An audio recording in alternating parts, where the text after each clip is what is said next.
talking about Liverpool, right?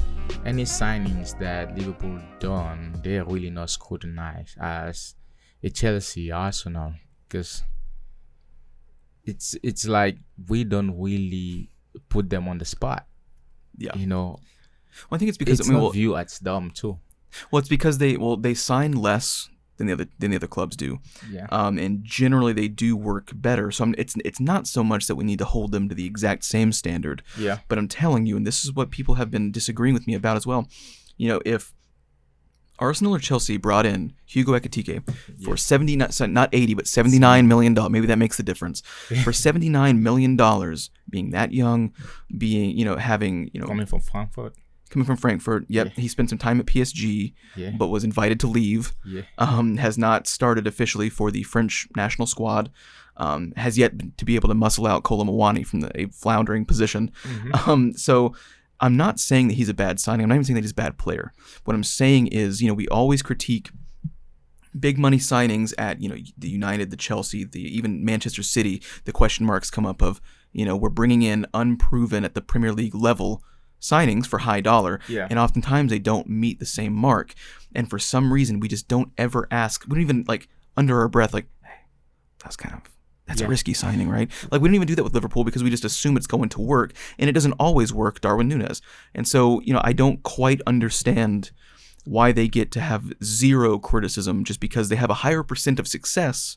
Does not mean that you avoid criticism overall, and that's what I was trying to say. And some little kids tried to get at me on this thing. And it's I didn't say that he was going to be bad either, because I think that it's equally hurtful for a player to have people behind him that are just going to inflate his ego. For the sake of it, but then also people that are expecting him to fail immediately. People thought that because I was saying that's risky and other clubs would get nuked for this, that they're saying that I think that he's going to fail. I don't think that he's going to fail. It's just a risk. He looks good, but a lot of those goals that you see in that 2024 highlight reel package that they've put together, a lot of those goals, they're not going to happen at the Premier League level because it's players out of position. It's goalkeepers not tightening up their blocks. There are half of that footage that you see. While great goals, you can't expect those in the high level of the Champions League or in the Premier League. You just can't do it. Yeah, I think one of the reasons too, you have to think, the way I think about it right now is just also because of success, as you just said, but the fan base too.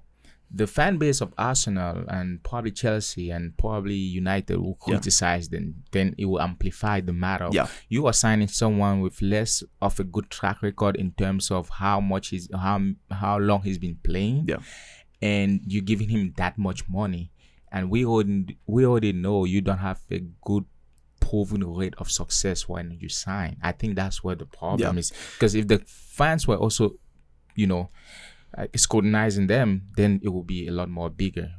Because they have success, so it becomes Darwin Núñez flop or whatever. But come on. You had the Salah, you had the Sane, you had all these guys that went good and they've been kind of steady or too good or steady, never descended in form or whatever. So I think that might be in their favor. That's probably why. Well, I think it's part of the fan base as well. I think that because Liverpool generally the fan base is tight. Their fan base is tight. The organization as a whole is not the most chatty. Out of all of them, true. And that might be that's true. I think that's where a lot of that comes from, though. It's they want to get at the club by going through the fans, and a lot of fans are very reactive. And I know that Arsenal fans and United fans, they get a lot of hate for being the most vocal, but then also the most unable to accept criticism.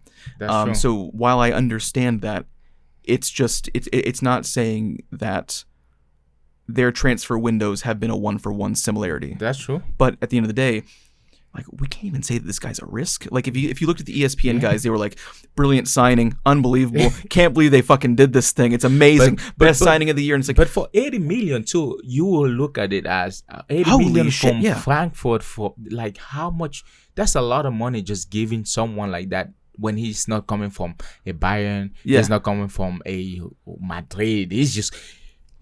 Arsenal was trying to get Rodrigo for 80 million too. In the 2024 Euros, Randall Kolo Muani was still going, sit down, kid. I got this spot. It's what? So I get 80 million. That. But the success too, it kind of covers up all that. It's like Chelsea. Right now, Chelsea will be scrutinized just because lately they've just done a lot of bad signings. And haven't done anything. Signing good players, but when you sign too many and there's not a defined starting 11, it's like people need to be aware. Madueke is coming in for rotation. You know exactly what he's coming in for. But when you sign 7 Maduekes, well, someone's going to be starting and someone's not going to be. So what's going to be happening? It's like that's not good for harmony. That's not good for tactics either. So it's not me again saying that Hugo Ekitike is not eventually going to be worth that money, that his style of play doesn't benefit them. It's just that it's been considered a universal genius decision as if it's above any sort of reproach, and that's the issue that I've had with it all along. That's true.